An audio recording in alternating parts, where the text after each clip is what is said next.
Assalamualaikum warahmatullahi wabarakatuh. Hai anak-anak, sudah siap belajar hari ini? Belajar bersama Bu Nat.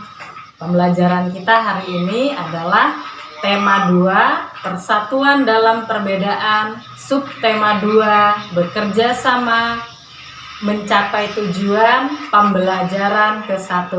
Selamat menyaksikan ya. Setelah proklamasi kemerdekaan Indonesia 17 Agustus 1945, seharusnya bangsa Indonesia telah merdeka dan terbebas dari segala bentuk penindasan dan penjajahan. Namun, kenyataannya tidak demikian. Bangsa Indonesia masih perlu berjuang mempertahankan kemerdekaan.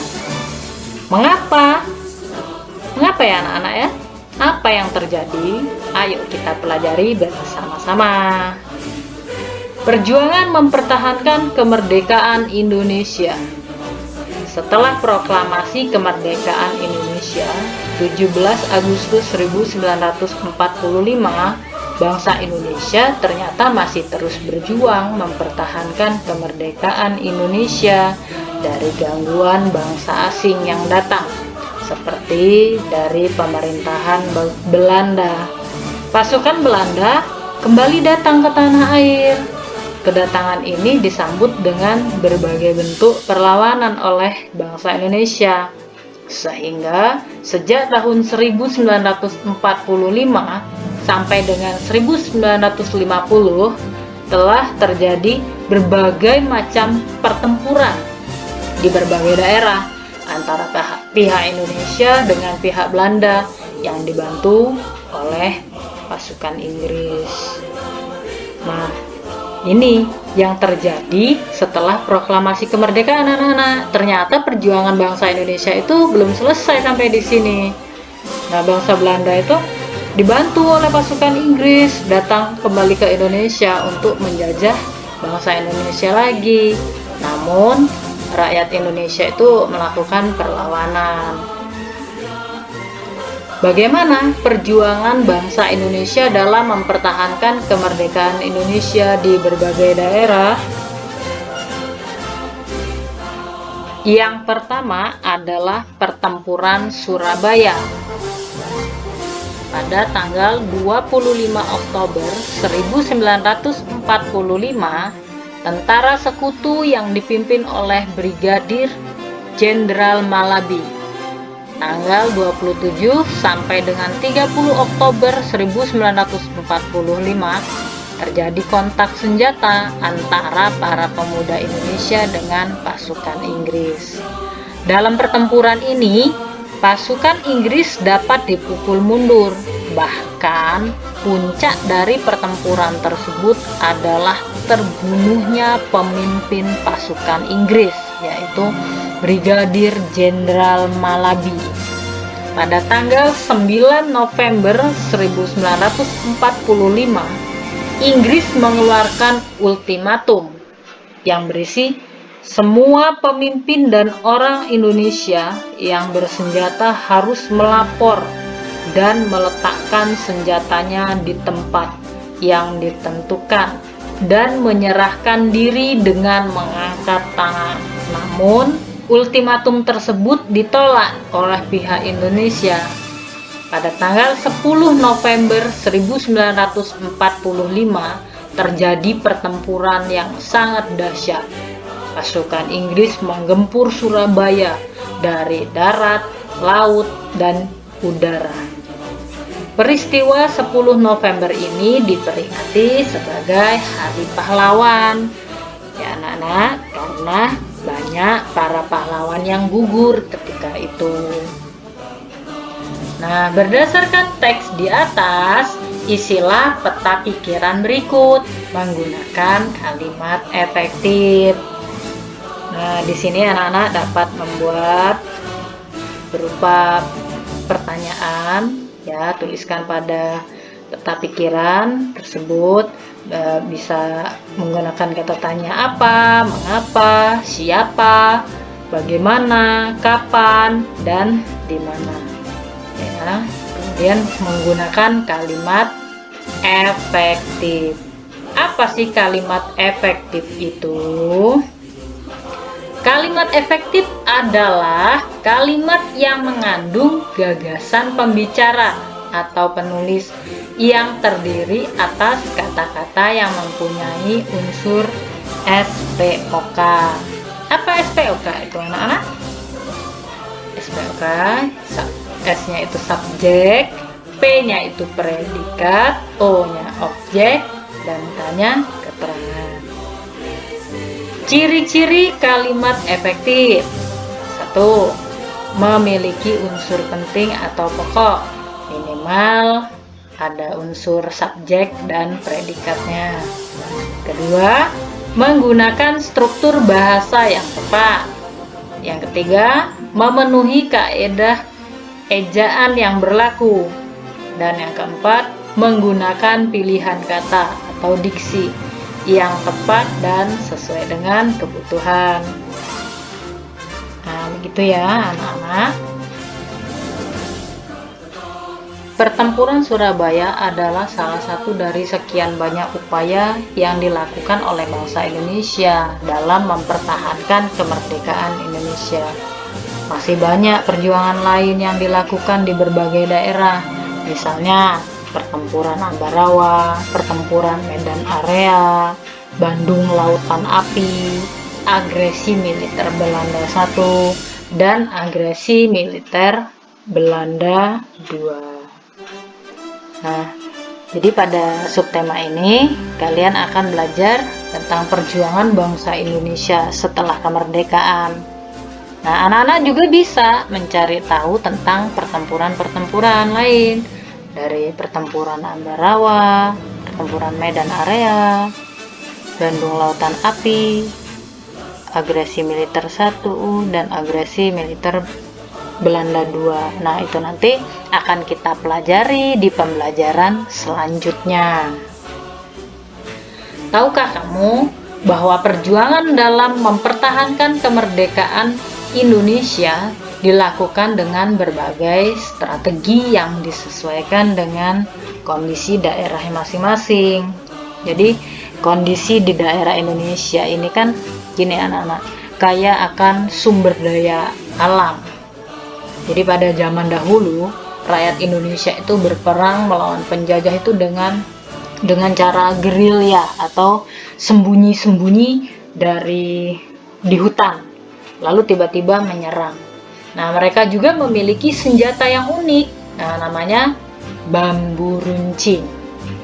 Selain itu juga, ya, persatuan dan kesatuan itu juga merupakan hal yang sangat penting, ya anak-anak, dalam mempertahankan kemerdekaan dan juga keutuhan negara kesatuan Republik Indonesia.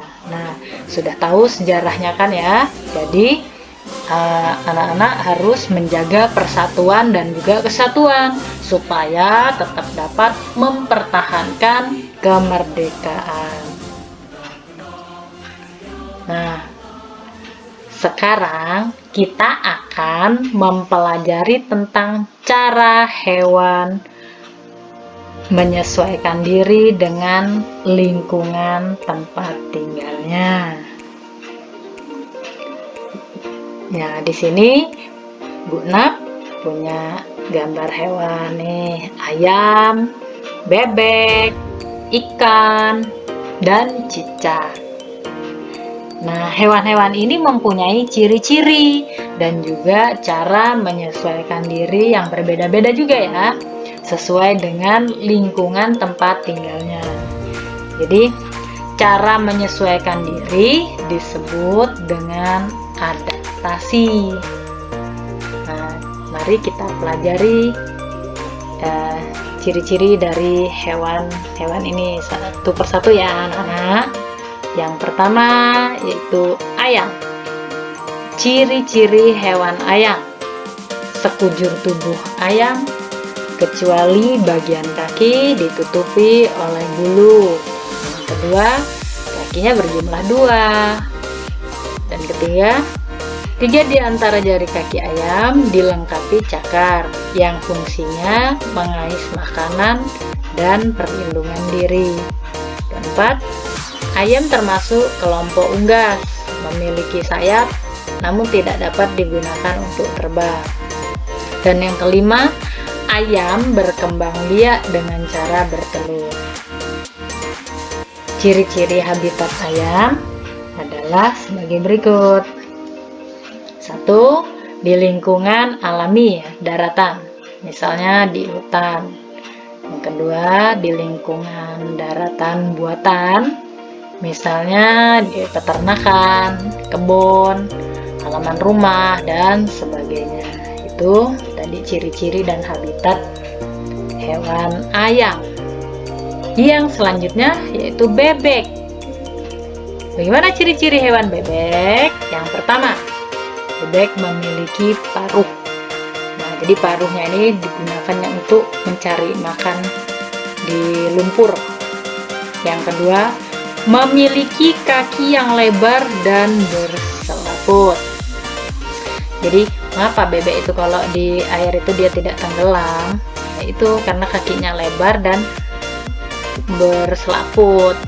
Yang ketiga, berkembang biak dengan cara bertelur. Dan yang keempat, bebek juga termasuk kelompok unggas. Nah, itu ciri-cirinya. Gimana dengan ciri-ciri habitat bebek? Yang pertama, hidupnya di daratan dan juga perairan, seperti rawa atau di kolam dan juga di danau. Nah, itu tadi tentang bebek. Yang selanjutnya, nah, ikan. Ciri-ciri hewan ikan? Yang pertama, memiliki sisik dan lendir, bernapas dengan insang. Ya, karena hidup di air kan, jadi napas dengan insang. Yang ketiga, memiliki sirip. Ciri-ciri ikan. Kemudian ciri-ciri habitat ikan sebagai berikut. Hidupnya di perairan ataupun di lumpur ya. Kayak ikan lele itu kan ya, hidup di lumpur. Dan yang keempat, hewan cicak. Apa sih ciri-ciri hewan cicak? 1. Memiliki ekor panjang dan dapat putus. Nah, tuh cicak tuh memiliki ekor panjang, bisa putus. Jadi dia kalau dipegang oleh musuh, maka dia akan memutuskan ekornya. Jadi dengan cara memutuskan ekornya itu dia sebagai apa ya, melindungi diri dari musuh. Itu hewan cicak. Yang kedua, hewan cicak ini dia melata, hewan melata. Yang ketiga, memiliki kulit yang bersisik. Yang keempat, berkembang biak dengan cara bertelur. Itu ciri-ciri hewan cicak. Lalu bagaimana dengan habitat cicak? Hidup di kondisi atau cuaca dingin maupun panas, dan lebih banyak hidup di sekitar manusia. Nah, biasanya kan cicak tuh hidup di dinding rumah itu ya. Tuhan menciptakan makhluk hidup dengan segala keunikan dan keistimewaannya, tidak terkecuali hewan. Keunikan dan keistimewaan tersebut kita kenal dengan ciri khusus. Nah, adapun ciri khusus hewan tersebut memiliki hubungan erat dengan tempat tinggalnya. Misalnya, ikan memiliki insang untuk bernapas di dalam air. Kemudian cicak memiliki perekat ya pada kakinya untuk menempel di dinding. Dan bebek memiliki selaput pada kakinya agar dapat berenang di air. Nah, itu tadi anak-anak ya,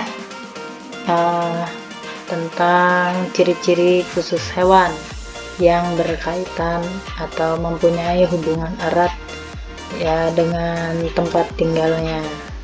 Nah, ayo membaca. Nah, anak-anak, ini ada bacaan tentang bebek. Bebek memiliki ciri khusus yang disesuaikan dengan tempat tinggalnya.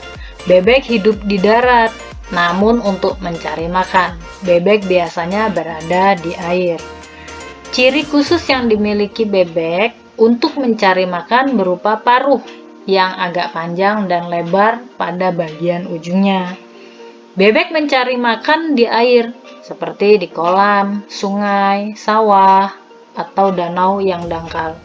Bulu bebek itu dilapisi oleh minyak, sehingga tidak basah jika terkena air. Ketika bebek keluar dari air dan berada di darat, bebek biasanya mengibas-ngibaskan bulunya, sehingga air yang menempel di tubuhnya keluar. Apa yang akan terjadi jika bulu bebek tidak dilapisi minyak dan air menyerap ke tubuhnya? Ya, selain itu, bebek juga memiliki ciri khusus lainnya, yaitu selaput pada kakinya. Selaput tersebut digunakannya untuk berenang. Nah, itu tadi anak-anak ya, bacaan tentang ciri khusus hewan bebek. Jadi, demikian ya anak-anak, pembahasan kita di tema 2. Di tema 2, persatuan dalam perbedaan. Subtema 2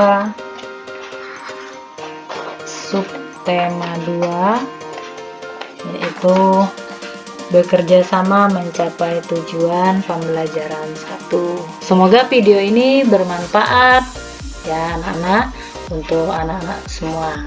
Terima kasih sudah menyimak video dari Bu Nat. Sampai jumpa kembali di video pembelajaran selanjutnya. Wassalamualaikum warahmatullahi wabarakatuh.